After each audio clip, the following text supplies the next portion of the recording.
newyddion.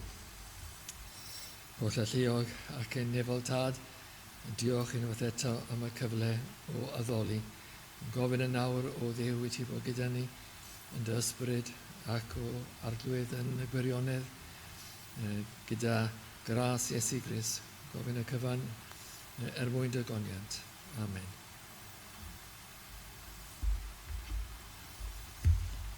A gyda chi ni ganu emyn rhif 22.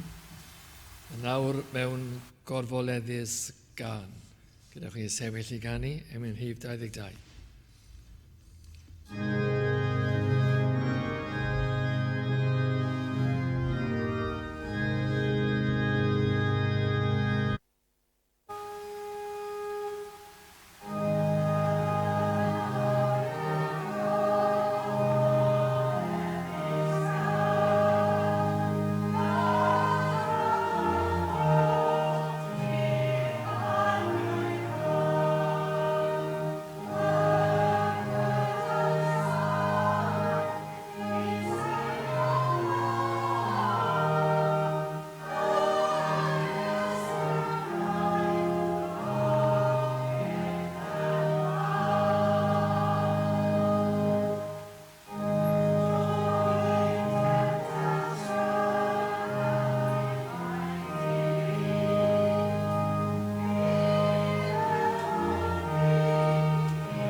Croeso i'n gwasanaeth pnawn yma.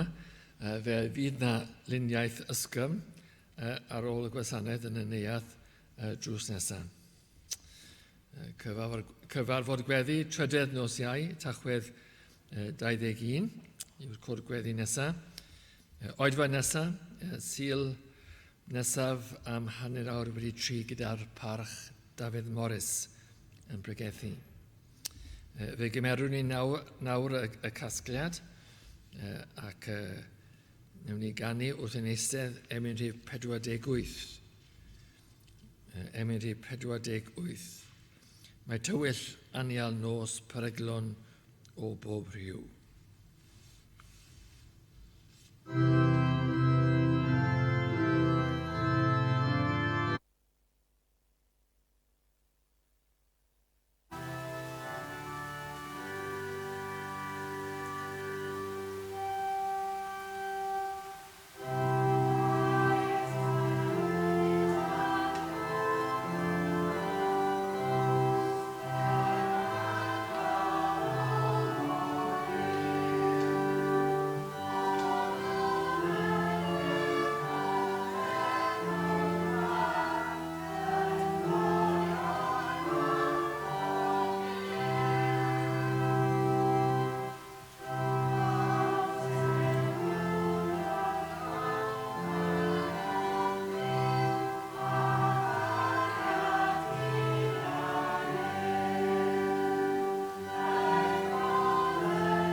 Wel, gadewch ni droi at y gair, ac mae darlleniad yn Ezekiel, pennod 36, ac yn dechrau darllen o adnod 25. Ezekiel, llyfr Ezekiel, pennod 36, ac adnod 25.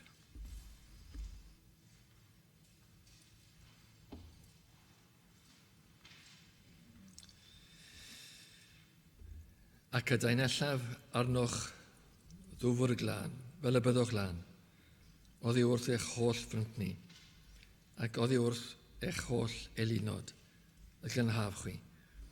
A rhoddaf i chwi galon newydd, ysbryd newydd hefyd a roddaf o'ch mewn chwi.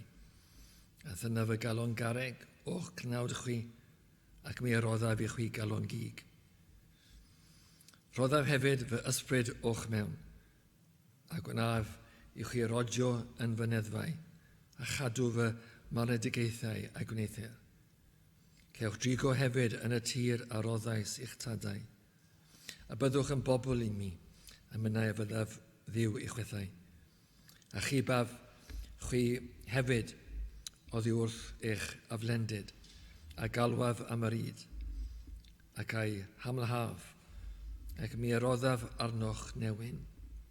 Amlhaf hefyd ffrwyth y coed, a chynnyrch y maes, fel na ddygwch mwy waradwydd mewn ymysg y cenedloedd. Yna cofiwch eich ffyrdd dregionus a'ch gweithredoedd nid oedden dda, a byddwch yn ffiaidd gennych eich hunan am eich anwereddau ac am eich ffeddra. Nid eich mwyn chwi ar y dwy fi yn gwneithio hyn, medd yr arglwydd ddiw. Byddai'r hysbys i chwi, ti Israel. Gwrydwch a chywelyddiwch am eich ffyrdd eich hunan, fel hyd y dywed yr arglwydd ddiw, yn y dydd y glanhawi chwi o'ch holl anwereddau. Y paraf hefyd i chwi gyfanheddu y dinasoedd ac adeiladur yr anghyfanleoedd, a'r tir anrhyddiedig a goleddir, lle bu yn anraith yng ngolwg pob cyn i weirydd. A hwya ddywedant, y tir anrhyddiedig hwn, a aeth fel gardd Eden, a dinasoedd anghyfanedd ac anrhyddiedig a dinistriol, aethant yn gairog ac yn gyfanheddur. Felly y cenhedloedd a rhai a weddillir o'ch amgylch, a gant wybod mai me fi yr arglwydd sy'n adeiladu y lleoedd dinistriol ac yn plannu eich mannau anrhyddiedig. Me fi yr arglwydd a'i llyferaeth ac y gwnaf. Fel hyn y dywed yr arglwydd yw, ymyfonir am y fi eto gan di Israel, i wneithir hyn iddynt, am y lafwynt, a dynion fel y praidd sanctaidd, fel praidd Jerusalem yn ei uchelwyliau. Felly y dinasoedd anghyfanedd fyddant lawn o fenteoedd o ddynion, fel y gwepont mae me fi yw yr arglwydd. Amen. Gadewch i ni weddio.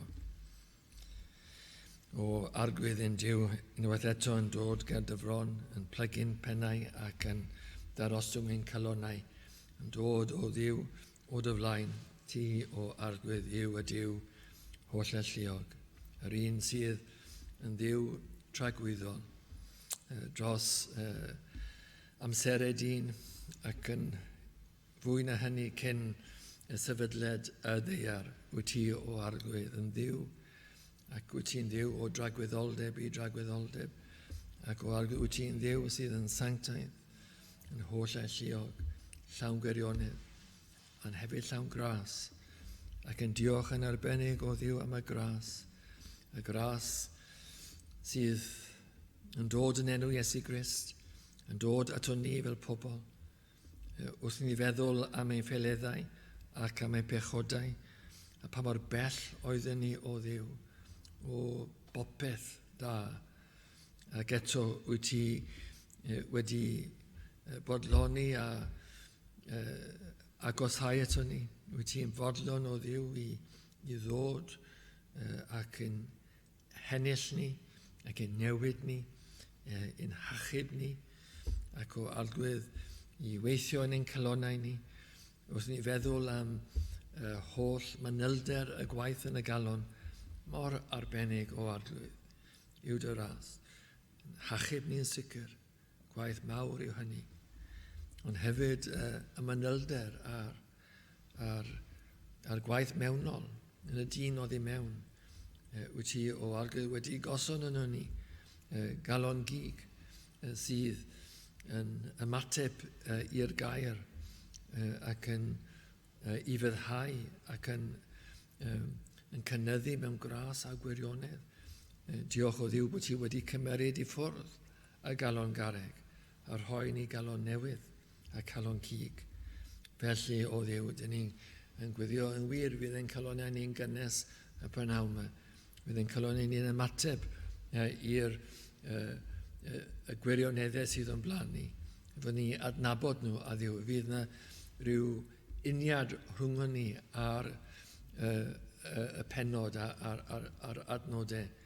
Fyddwn ni o Dduw yn teimlo na nid jyst geiriau a dudalen yw'r rhain, ond rhain yw bywyd i ni. Mae rhain yn siarad â ni a bod ein calonau ni yn siarad yn ôl ac yn gwyddio at yr arglwydd.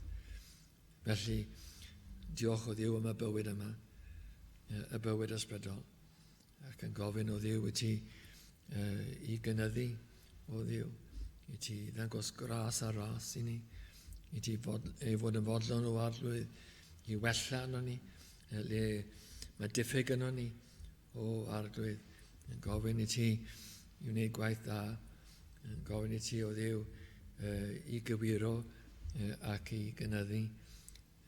Gwyddio o Dduw fydd yna symudiad yn ein plith ni, fydd yna ddiwygio o arglwydd. Mae llyfr Ezekiel yn siarad llawer yn ambell i fan am diwygio pobl Duw. Ac ni'n gofyn am y diwygiad yma, yr ymweliad dwyfol yma, fydd yn dod ac yn newid tymerydd y wlad a tymerydd ein calonau ni. Fyddwn ni yn y mwy tebyg i ymateb, bydd y calonau ni yn canu yn fwy aml fe bethau, yn ymateb mewn clod a diolch. A fydd yna diolch o arglwydd yn ein calonau ni, yn ogystal â ysbryd gostengedig a tawel hefyd. O Dduw, clyw nawr ein desefiadau ni y prynawn yma. Bydda gyda ni am yr awr fer hon, i ti fod o Dduw yn y canu ac yn y clod, i ti fod o arglwydd yn y gair, yn y pregethu ac yn y clywed. Ac yn helpu ni o arglwydd yn ein trialon ni. Llawer o adegau mae'n calonau ni yn drwm a dyn ni'n gwrangaloni, ond wyt ti o Dduw yn gallu ymweld ar galon a goleio y galon. A gofyn ti'n neud felly y prynhawn yma. Os oes yna rhyw dristwch, rhyw dywyllwch yno ni, o Dduw, tyrd ar goleini mawr, tyrd a dy gwmni, a fyddwn ni o Dduw yn ymbalchio yn dy gwmni ac yn dy bresenoldeb. Felly, clyw nawr, ein gwyddiau, dyn ni'n gwyddio'n dair am fendith, i ti achub ac i ti fendithio. Clyw a cyfan yn enw Iesu Grist ein gweredwr.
Gadewch ni ganu unwaith eto, emyn rhif 288.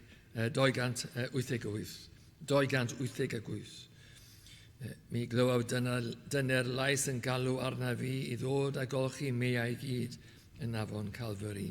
Emyn rhif 288. Gadewch ni sefyll.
Gadewch ni droi at llyfr Ezekiel a pennod 36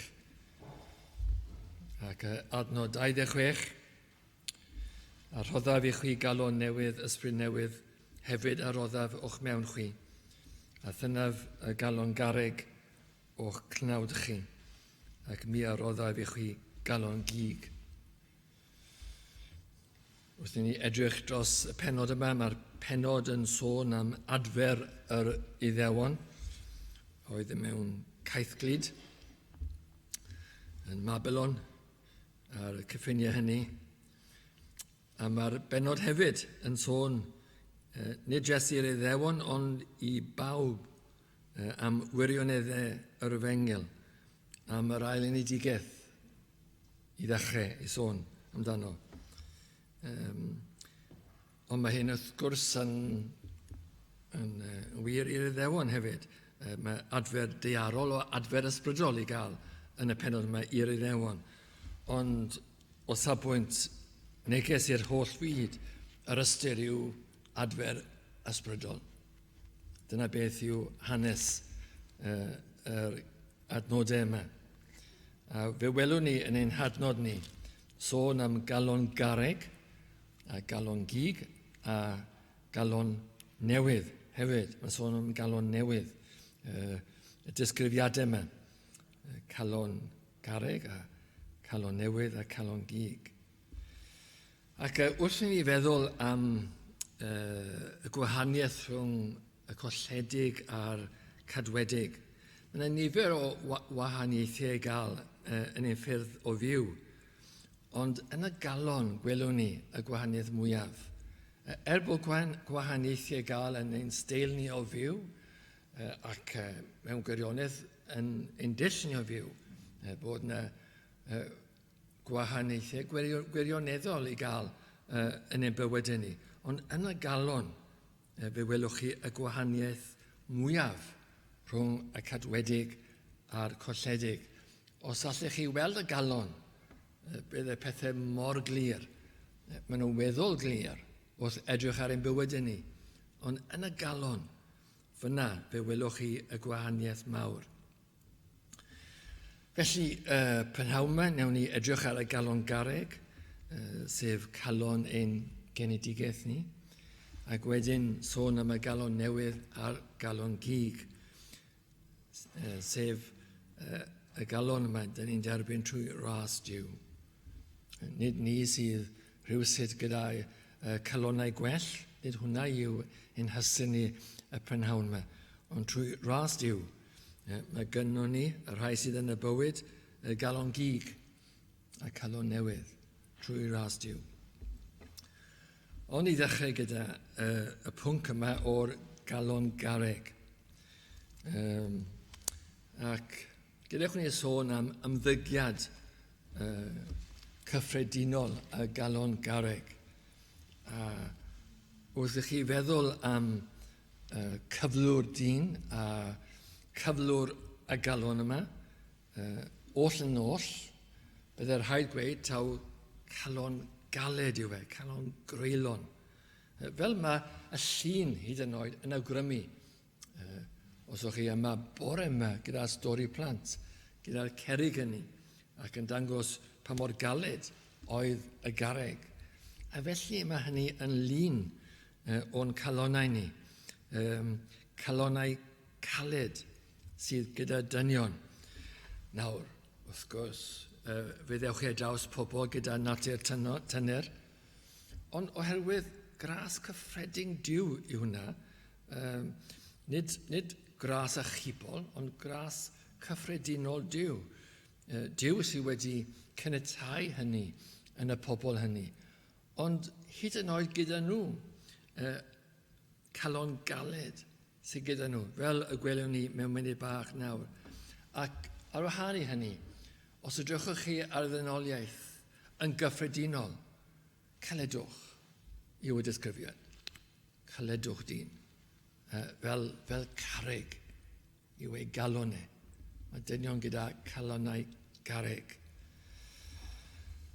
A mae'r rhai, wrth gwrs, does dim cuddio gyda'r rhai. Maen nhw'n fewnol galed ac yn allanol galed, fel mae'r dywediad Saesneg yn gweud, as hard as nails. A yn wir, fel mae'r rhai pobl, ond mae'r rhai, wrth gwrs, yn allanol dyner. Ond fel o'n i awgrymu jyst nawr, maen nhw'n galed yn fewnol. Ac fe ffeindiwch chi weithio gyda dynion, maen nhw yn gwybod fe fydd fe anfantais i fod yn galed yn allanol.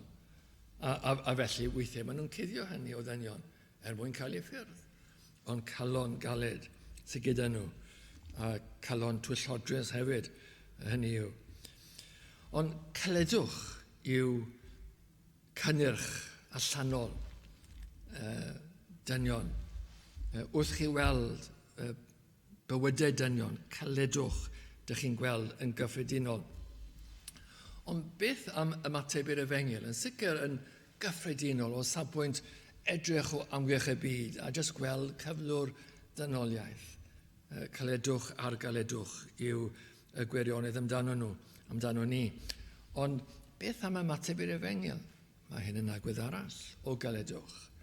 A mewn ffordd, fan hyn dych chi'n gweld y gwir galedwch. Mae dynion yn galed beth bynnag, ond fan hyn dych chi'n gweld gwir natur y galon yn ei hagwedd nhw tuag at yr arglwydd a tuag at yr Efengyl. A pa bynnag mae'r Efengyl yn dod at y galon yma, mae'r galon fel carreg yn ansymudol, fel natur carreg. Os chi'n cael carreg yn eich dwylo chi ac yn trio siapo y garreg yma, does dim siapo ar y garreg yma. A felly'n wir, mae calon garreg yn wylo'r Efengyl. Mae'r Efengyl yn dod. Efengyl pwerus yma, Efengyl gorasol yma, Efengyl diw. Mae'r Efengyl yn cydio yn y galon garreg. A does dim newid ar y galon. Dyn ni'n gwybod hyn, ydyn ni, o'n profiad ni mewn eglwysi a mewn cymdeithas. Dyw'r Efengil ddim yn siapo'r galon. Mae'r galon yn galed. Ac os fydde dyn yn pregethu'r Efengil gyda gallu mawr ac eneniad nefol, bydde dim newid ar y galon garreg. Nawr, falle bod chi'n meddwl, wel, beth am y pobl yn y bywyd? Fe ddewn ni hynny mewn munud. Wy'n siarad am y galon garreg ar y funud. Does dim newid ar y galon garreg. Ac os fydde dyn hyd yn y pregethu am y galon garreg, fel rydyn ni prynawn yma, bydde dim ymateb yn y galon yma. Mor galed yw y galon yma. Ac os fydde dyn yn pregethu, mewn modd deallus am bechod dyn, ac yn dangos, yn dod i'r wyneb y gwirionedd am ddynion. Bydde ddim yn effeithio y galon yma, achos calon garreg yw hi. Wir yn garreg. Calon galed yw calon dyn. A hyd yn oed os y dyn pregethu am y ras. Nawr, dyna chi bwnc fydde yn symud calon. Byddech chi'n meddwl, gras, myddeiant pechodau, rhyfeddodau iachadwriaeth. Sut mae y tad anfon y mab, a'r mab yn dioddau'n hongion ar y groes, yn marw yn dioddef am bechaduriaid yn ei llenw, ond bydde'r galon garreg a dim diddordeb yn y pwnc yma, yn galed llwyr yn erbyn yr Efengil. Ond nid jyst yn anysymudol yw y galon yma, ond mae'n ddi-argraff hefyd sydd yn falle mynd yn bellach na fod yn galon sydd ddim yn cael ei symud a'n cael ei effeithio. Does dim argraff o gwbl ar y galon garreg. Does dim marc o'n ni. Os fyddech chi yn dal y garreg yma, fel yn y stori plant y bore yma, a yn gwythio'ch bus chi yna, bydde ddim argraff ar y garreg. Garreg yn galed. A felly mae calon dyn yn galon garreg i'r Efengil. Dyw'r galon ddim yn sensitif i'r Efengil. Dyn ni'n siŵr weithiau, fi'n siŵr bydd y neges hynny wedi effeithio rhyw berson yn y gynulleidfa o chi'n gweddio amdano i ddod i'r bywyd.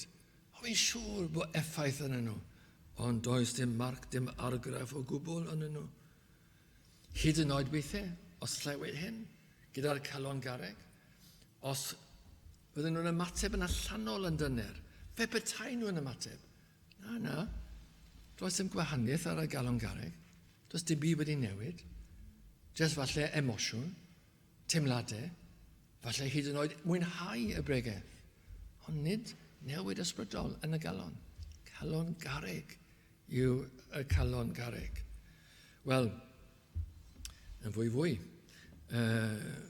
Os ni'n feddwl am y garreg, y llun o'r garreg yma, calon marw hefyd yw y calon garreg.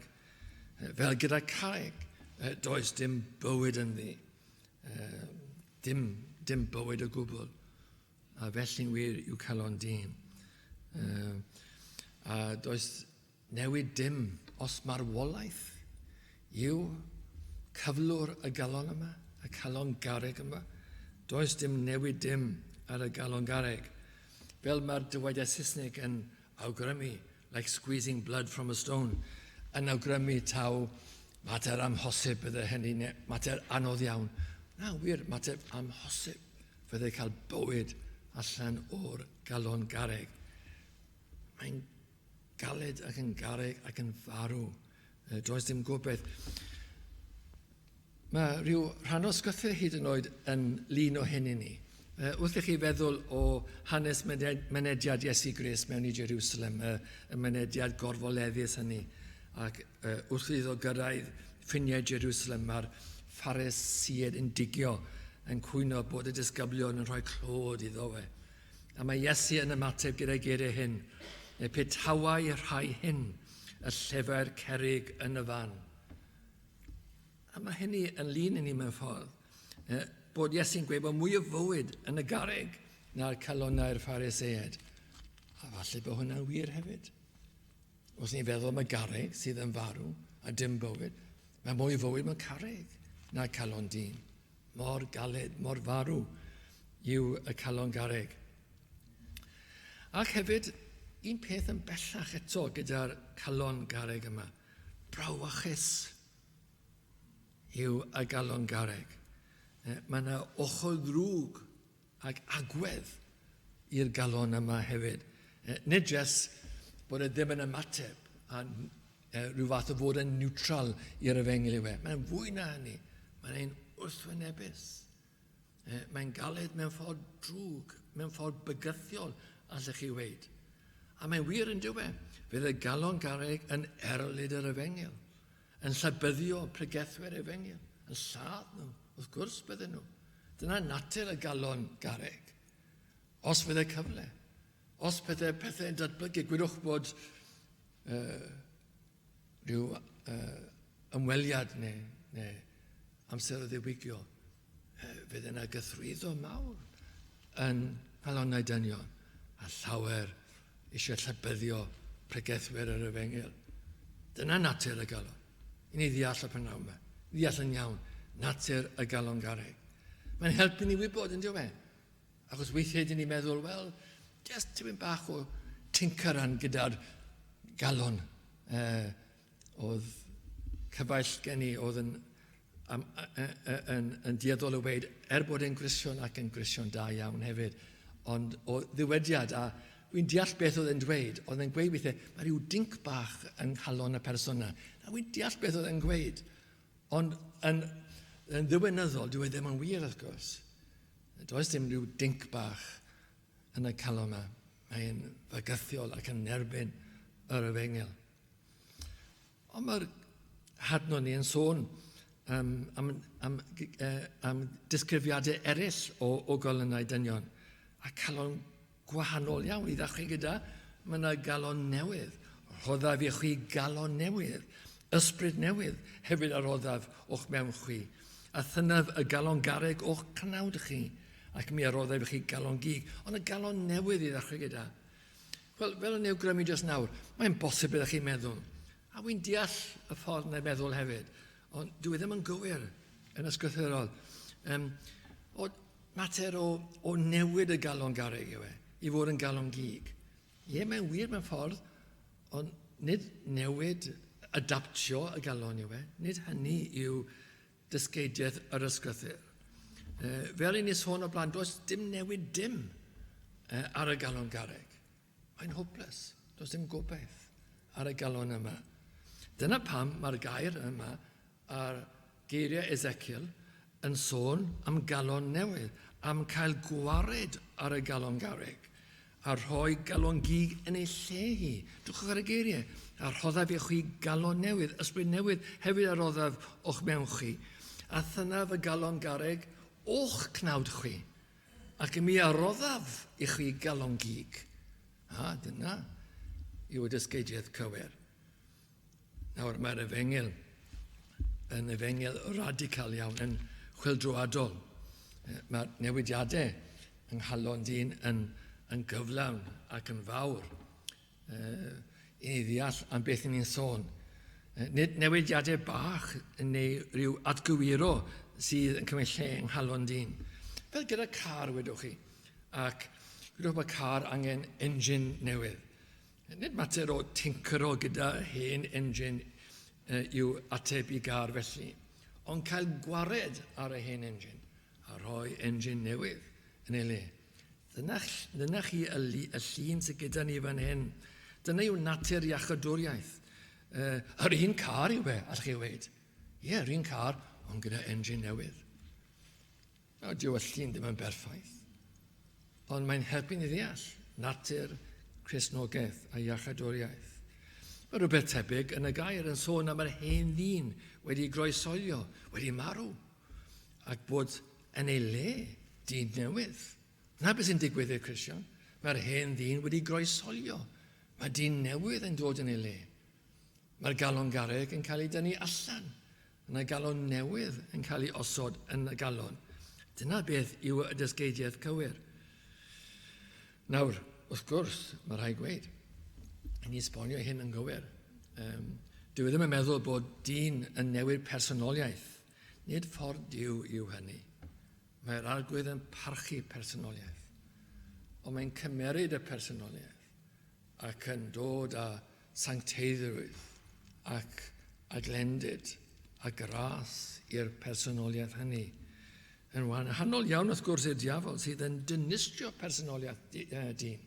Dyna natur y diafol, dinistrio. Ond ffordd yr arglwydd yw gwella. Ond dwi ddim yn dinistrio personoliaeth ni, ond mae'n rhoi natur newydd i'n personoliaeth ni. Fel mewn ffordd, allech chi feddwl gyda'r car, yr un car, ond gyda engine newydd.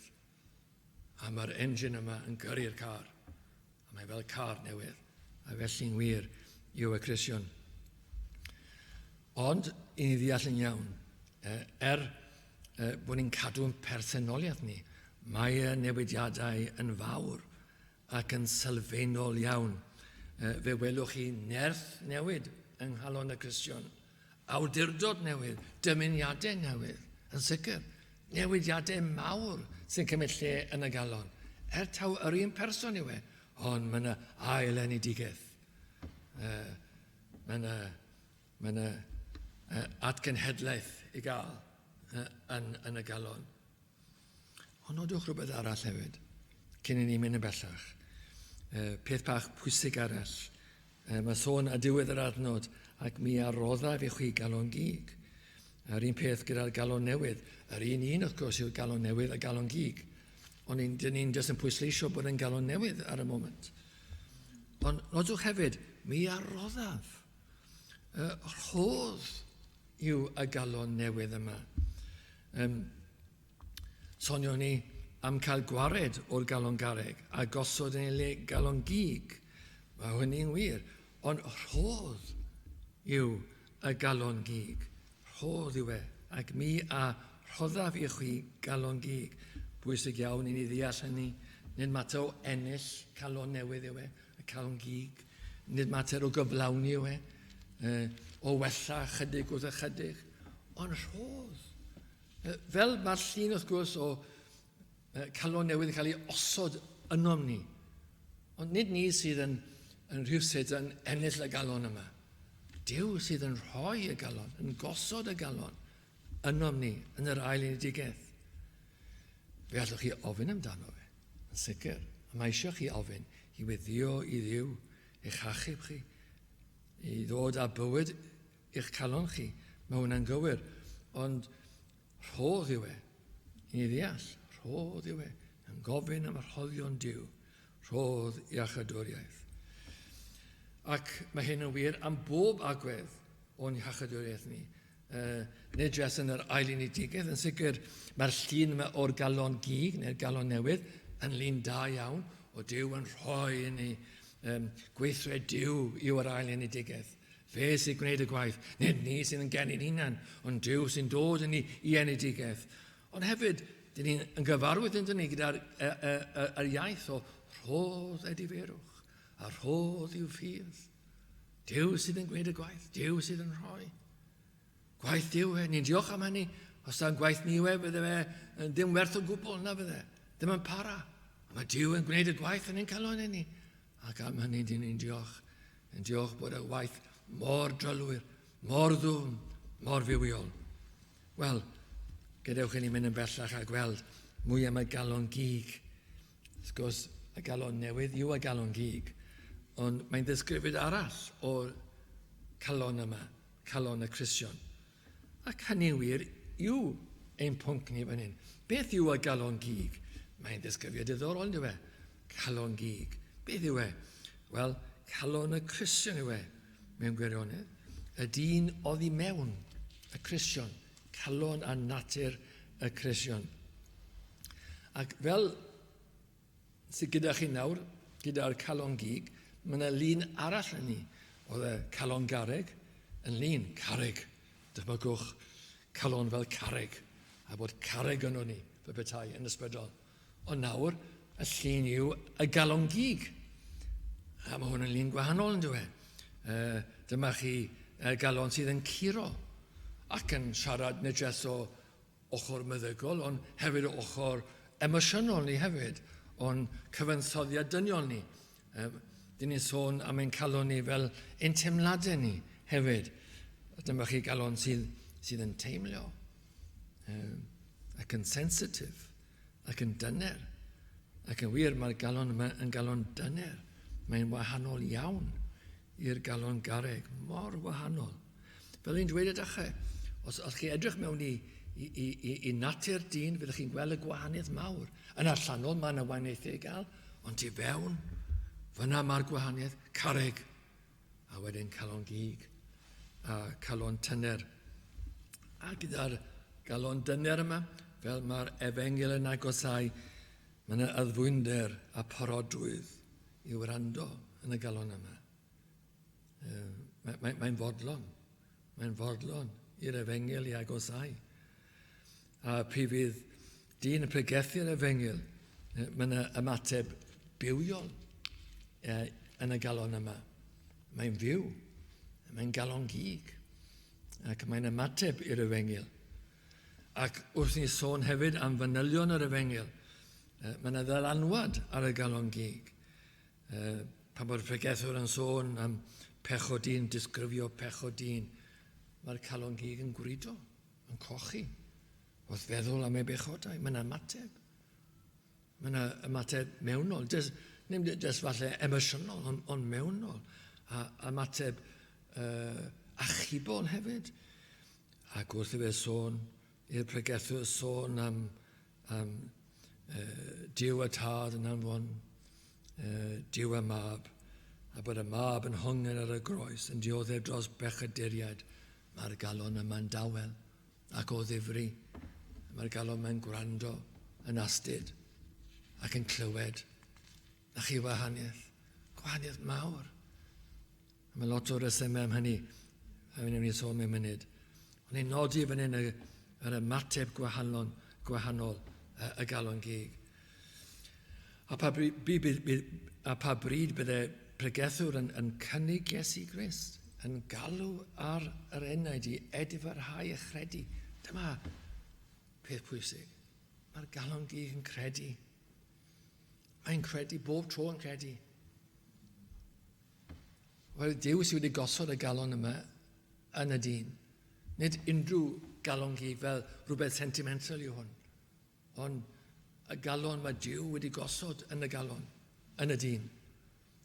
A felly, mae'r calon yma a calon gig yn credu yn Iesu Grist. Dyw'r calon garreg ddim yn credu yn Iesu Grist, o gwbl. Ond mae'r calon gig yn credu yn Iesu Grist. Nid marw yw'r galon yma, ond byw. Mae'n fyw. Mae'n fyw gyda bywyd Duw. Hwn yw y gyrfinach.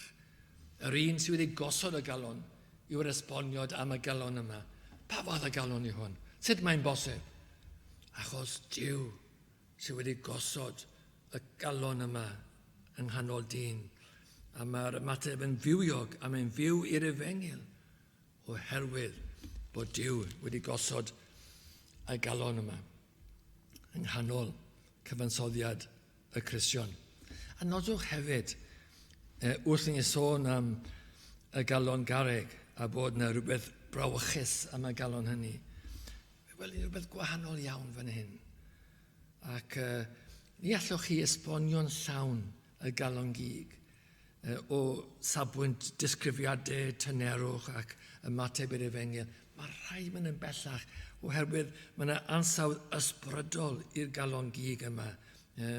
Bod Duw yma yn y galon yma. Nid yw bod Duw wedi gosod y galon yma, ond mae Duw yn y galon. Mae nhw awelnefol yn y galon yma. Nid brawychus a tywyll yw y galon yma, ond goleuni a awelnefol. A bod Duw yn y galon. Mor wahanol gyfeillion. A hwn yw cyfrinach y Cristion, y galon, a'r galon gig. Hwn yw y gwahaniaeth. Am hyn dyn ni'n gweddio yn ein plant ni ac chwiorydd ni, yn brodyr ni, yn tadau ni, yn mamau ni, yn ffrindiau ni, cyfeillion ni. Dyn ni'n gweddio am y galon gig yma, calon sy'n llawn Duw a awel nefolaidd. Nid brawychus, ond nefoedd yw y galon yma. Ond hefyd, mae yna un disgrifiad pellach allan ni ychwanegu i'r galon yma. A mae'n bwysig i nodi hynny yn y adnod blaenorol, adnod 25. Bod ddim yn sôn am y galon fan hyn, mae hwn yn arwain yn dweud i'n hadnod ni. Ac yn sicr mae hwn yn wir. Ac a daenellaf arnoch ddwfr glân, fel y byddwch lan, oddi wrth eich holl frynt ni, ac oddi wrth eich holl elunod y glanhaf chwi. Ac felly mae'r galon newydd a'r galon gig yn galon sydd wedi eilanhau. Nawr wrth gwrs, mae rhywbeth rhesymegol iawn am hyn. Mae Duw yn gosod yn yr ail unigolyddiaeth. Calon sydd yn gallu ymateb i Iesu Grist, gallu credu yn Iesu Grist. Ac wedyn mae'r galon yn mynd at yr Iesu, yn credu yn yr Iesu, a mae'r Iesu yn glanhau. Dyna y cysylltiad. Mae Iesu yn glanhau yr holl frynt ni. Mae'n sôn fan hyn, y holl frynt ni. Brynt ni yn calonau ni. A mae Iesu yn glanhau yn holl brynt ni. Ac yn gwneud ni'n lan yng ngolwg Duw. Nawr i chi ddeall yn iawn. Yn wir, mae'r galon gig yn galon sydd wedi newid yn sicr. Cristion yw e, calon Cristion yw e. Mae yna lawer o newidiadau. Ond nid iachawdwriaeth yw y newidiadau sydd yn canlyn, sydd yn dilyn. Ond y iachawdwriaeth sydd yn y galon sydd wedi ymddiried yn Iesu Grist. Mae wedi cael ei aileni, a nawr mae'n credu. A mae'n credu yn Iesu Grist. A hwnna yw diwedd y gan. Hwnna yw y peth pwysig i ni ddeall. Iesu sydd yn achub. Mae'r ail unigolyddiaeth yn bwysig. Ond mae'r ail unigolyddiaeth yn gam at Iesu Grist. Iesu yw'r un sydd yn achub. Iesu yw'r un sydd yn glanhau y galon. Bydde ddim modd i ni fod yn lan o flan Duw. Mae'r ail unigolyddiaeth yn dod y bywyd newydd, yn sicr. Ond yw'r ail unigolyddiaeth ddim yn llanhau ni o'n pechod o safbwynt golwg Duw. Yn sicr mae'n dod â bywyd glân, yn sancteiddio ni, yn sicr. Ond cyfrinach yr ail unigolyddiaeth o safbwynt llanhau yw mae'n arwain ni at yr un sydd yn glanhau, sef Iesu Grist. Y fe sydd yn glanhau, yn golchi ni, glanhau ni o'n pechodau ni, ac yn gwneud ni yn lan mewn cyfiawnder. Glendid yw y cyfan, allwch chi weid. Cyfan yn lan. Calon lan, dyn ni'n canu yn aml iawn. Calon lan. A'r calon iawn, mewn gerionedd, yw y calon sydd wedi credu yn Iesu Grist. A'r glendid hynny. Y pechodau wedi cael ei glanhau. A'r cyfiawnder, a'r gwisg cyfiawnder yma, o'n pen i'm traed. Mae hwnna'n lan hefyd yn dweud. Wrth gwrs mae un yn lun o'n pechodau yn cael ei cymeryd, a llall yn lun o ifyddod yn cael ei gosod o'n ni. Ond mae'r cyfan yn lan. Glân, glendid yn llwyr. Dyna sy'n rhaid ni fod i'n nabod Duw. A mae Iesu'n gwneud y cyfan. Ac mewn ffordd mae'n syml iawn. Mae Duw yn gosod calon newydd yn ni. Ydyn ni'n credu yn Iesu Grist. A mae Iesu Grist yn ein glanhau ni. Hwnna yw'r Efengyl. Felly, i ni ddeall, peidwch a tincero gyda'r galon garreg. Mae angen calon newydd arnoch chi, a calon gig. Mae angen calon lan. Ac am hynny, dyn ni'n gwyddio ac yn galw ar yr arglwydd. Arglwydd, achubu. Arglwydd, rhom i galon newydd. Rhom i galon gig. Cymerau ffwrdd y galon garreg. Glanhafu. Hwn yw iachadwriaeth. Duw sydd yn gwneud y cyfan. Iesu Grist sy'n gwneud y cyfan. Yr ysbryd glân sy'n gwneud y cyfan. Gadewch ni weddio.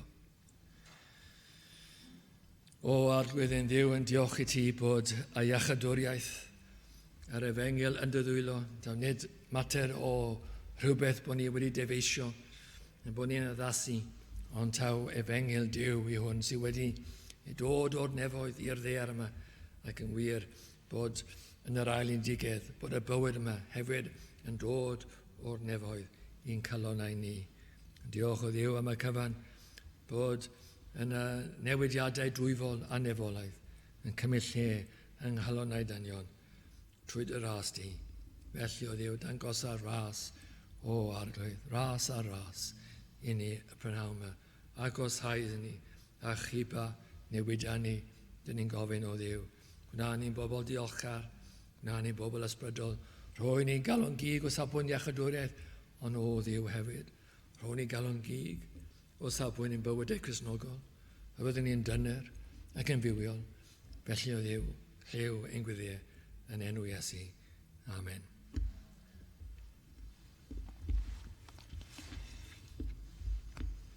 Wel, gadewch i ni orffen yn gwasanaeth trwy ganu emyn 741, 741, pa le dechreuaf rifo dy drigareddau maith.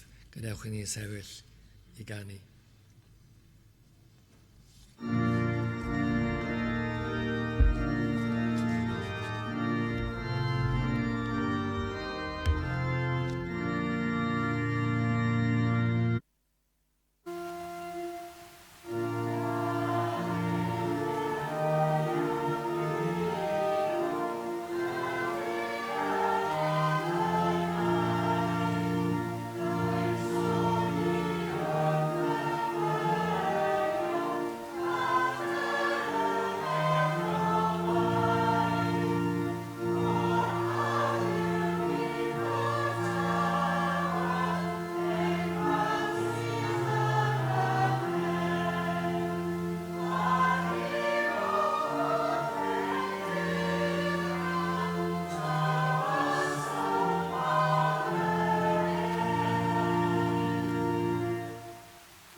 Gwyddiwn.